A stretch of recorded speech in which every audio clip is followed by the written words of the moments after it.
Hey, writers and muse daters, so glad to be speaking with you again. I'm Annalisa Parent.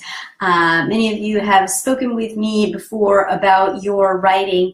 What I'd like to talk to you about today is feedback and feedback horror stories. So for those of you who have been following the progress of my upcoming book, Storytelling for Pantsers, you know that one of the things that we do is talk about hashtag feedback horror stories. So, you know, and many of you have told me your own stories. I was speaking with someone in the group yesterday about feeling like nobody gets your writing and they're always giving you feedback on the wrong thing. And I've heard that from so many writers, right? The writer goes into a feedback scenario and they want to know, you know, are my characters realistic? And suddenly they're getting feedback on setting.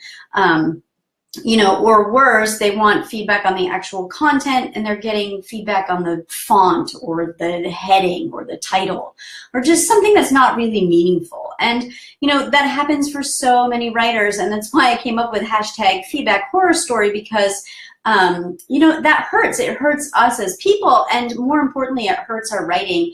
And most importantly, you know, there's a possibility that that can hurt your brain, which I write about extensively in my book, in how getting the wrong kind of feedback at the wrong time can reprogram the neural pathways of your brain. So there are some real consequences to getting the wrong kind of feedback, whether that's people don't get your work or they're jealous. I've heard lots and lots and lots of stories about personal attacks that people have suffered because people were jealous of their writing, or they just didn't get it.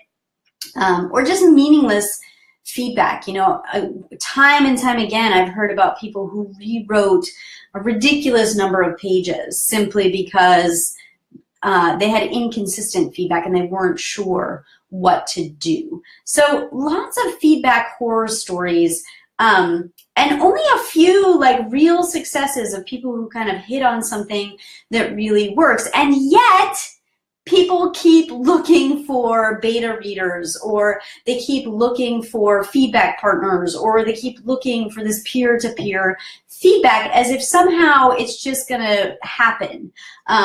You know, and if we come up with some kind of dating analogy that's sort of like me wanting to date the bad boy and keep dating bad boys and wondering why they're so bad, you know, or dating selfish people and wondering why they're so selfish. You know, if you keep doing the same thing over and over and over again, nothing's going to change. What you've got to do is get out of the pattern, try something new. And, you know, so many writers just don't understand what feedback should really look like. And so they're just trying things because they're not sure. No one's ever told them. They've never had the experience of what positive feedback really can look like. And so what I'm here to tell you today is that it doesn't have to be a feedback horror story. When we work together in the writing gym, writing salons, what happens is that you get feedback that boosts your confidence and inspires your writing. If that sounds too good to be true, I'll tell you why it's true. It's true because all of the feedback that we give is based on neuroscience.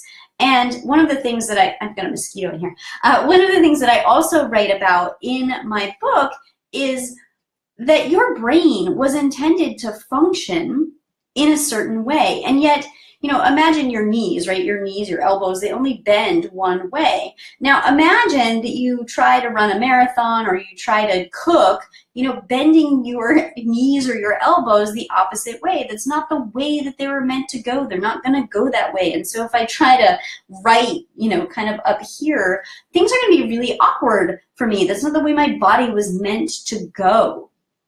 And your brain is the same way. And yet so many of us are in classes, we're in groups, we're in these beta reader scenarios where we're using our brain in the equivalent of this kind of a thing. So if you would like to know what it's like to be in a situation, in a feedback situation, in a group where you're optimizing your brain's natural function, then I'd love to have you join our salon. We're doing it tomorrow evening, Friday evening at 7 p.m. Eastern Standard Time.